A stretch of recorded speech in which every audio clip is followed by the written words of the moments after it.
Egia esan, liburu hau, aitzi berri asko sortu zala esan behar dut, bera izan zalako animatu ninduna, edo eskatu zidana, ipuin bat Etxepare sarira aurkezteko gogoa zeukan, eta galdetu zidan, ea ipuinik baneukan, edo idatzeko denuen, eta ni orduan erditu berrian nintzen, eta hau izan zen, erditu ostean idatzitako lehenbiziko gauza, eta gainera, epea gainean zegoen, eta beraz, kale dobale ingarreko zerbait zen. Eta orduan, gogoratu nintzen, lagun batek kontatutako anekdota batekin, eta hortik sortu zen txikitzen zaretenean idazteko ideia. Uste esan daitekela, Jon Maiak kontatutako zerbaitetatik sortu zen. Bertso saio batetik bueltan gento zen, eta Jon Maiak kontatu zidan nola bere alaba txikia zenean, behin Maiaren azpian etxetxo bat ere ikizu, eta etengabe esaten zion, aita etorri jolastera, aita sartu, eta bat izue Jon Maia oso altua dela, oso ondia dela, eta esaten zion, baina ere, enaiz kabitzen. Orduan alabak, burua atera Maia azketik eta esan zion, lasai aita, txikitzen zeanean, kabituko zean. Asko gustatu zitzaidan anekdota hori, eta liburua ideia horretatik abiatua da.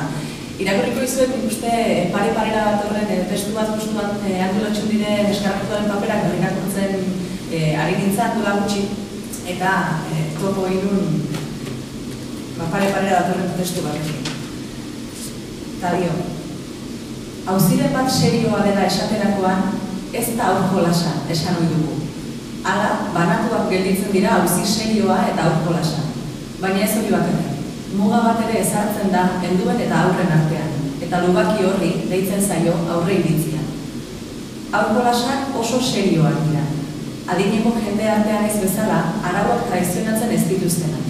Begiratu besterik ez dago jolasean ari diren aurrei. Mundua ordenatzen ari dira.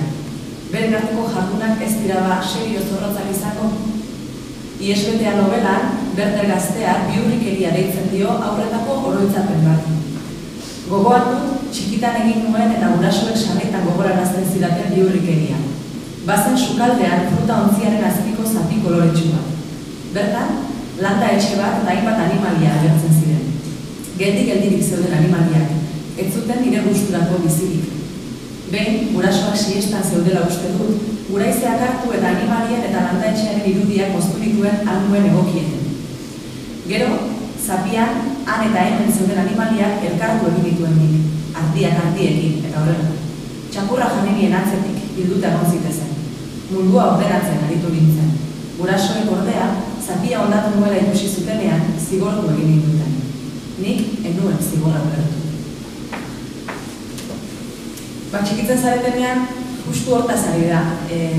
Nagusien, helduen munduaren eta txikien, umeen munduaren artean dagoen lubaki hortaz, bi mundu bereizten ditugu, eta bi mundu egin arteko zubiak nik uste oso urriak dirala. Eta horrek ez digula mesederik egiten ez heldu hori ez aurrei.